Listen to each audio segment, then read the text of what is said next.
Assalamualaikum warahmatullahi wabarakatuh. Dari kelompok 5 akan mempresentasikan tentang CPU. Pengertian CPU. CPU yang merupakan singkatan dari Central Processing Unit adalah komponen keras atau perangkat hardware pemroses data utama dalam sebuah komputer. CPU dapat disebut sebagai otak komputer karena CPU mengatur semua aktivitas dan jalannya semua program termasuk aplikasi atau software di dalamnya. Apapun itu, semua hal yang berkaitan dengan proses dalam komputer, baik suatu proses yang sepele sekalipun, akan selalu diatur oleh CPU. Misalnya saat Anda menekan tombol huruf H pada keyboard saat mengetik, huruf H tersebut akan muncul di layar. CPU lah yang memungkinkan hal itu terjadi. Dengan demikian, tanpa adanya CPU dalam komputer, maka komputer tidak akan bisa melakukan apapun atau komputer tidak dapat menjalankan programnya. CPU secara teknis juga lebih sering disebut sebagai prosesor.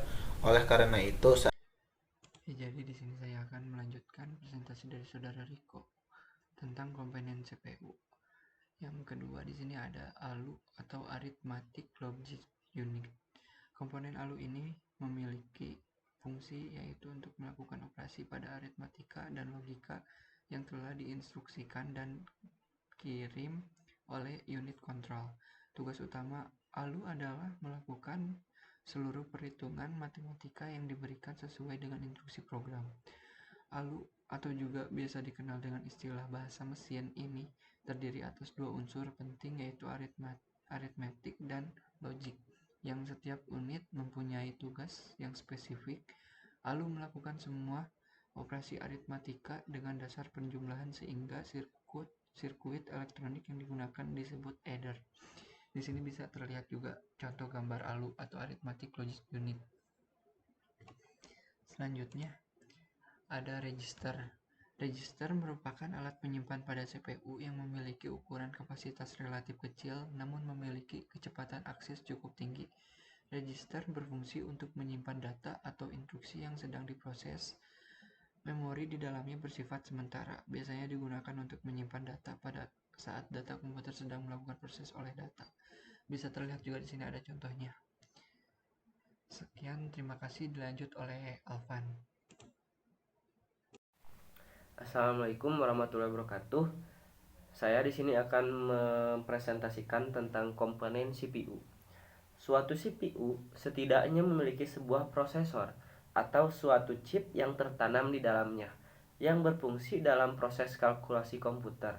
Namun, perkembangan teknologi yang semakin pesat juga memungkinkan sebuah CPU memiliki lebih dari prosesor atau yang juga disebut sebagai prosesor core. Istilah-istilah yang sering kita dengar saat ini juga berasal dari perkembangan teknologi CPU tersebut. Misalnya teknologi dual core, di mana dalam sebuah CPU terdapat dua processing core, maupun quad core yang memiliki 4 processing core. Sebuah CPU yang canggih bahkan memiliki teknologi dengan 6 hexacore maupun 8 processing core dalam kurung octa-core. Selanjutnya, komponen CPU. 1. Unit control. Unit control adalah komponen CPU yang memiliki fungsi yaitu mengatur jalannya sebuah program, mengambil instruksi-instruksi dari memori utama, dan menentukan jenis dari instruksi tersebut. Memiliki cara kerja yaitu hasil dari pengolahan data dibawa oleh unit kendali ke memori utama untuk disimpan. Dan pada saatnya data dikeluarkan melalui output. Dengan demikian, unit kontrol dapat mengontrol komputer sehingga terjadi sinkronisasi kerja antar komponen dalam menjalankan fungsi-fungsinya. Unit kontrol ini juga memiliki fungsi yaitu mengirim instruksi ke ALU bila ada perhitungan aritmatika dan perbandingan logika, lalu mengawasi kerja dan proses dari ALU. Sekian dan terima kasih. Baik, selanjutnya adalah fungsi dari CPU ya. Fungsi utama dari CPU itu adalah melakukan operasi aritmetika dan logika terhadap data yang diambil dari memori atau informasi yang diberikan melalui beberapa perangkat keras. CPU hampir sama seperti kalkulator, hanya saja CPU jauh lebih kompleks dalam melakukan pemrosesan dari instruksi-instruksi yang diberikan.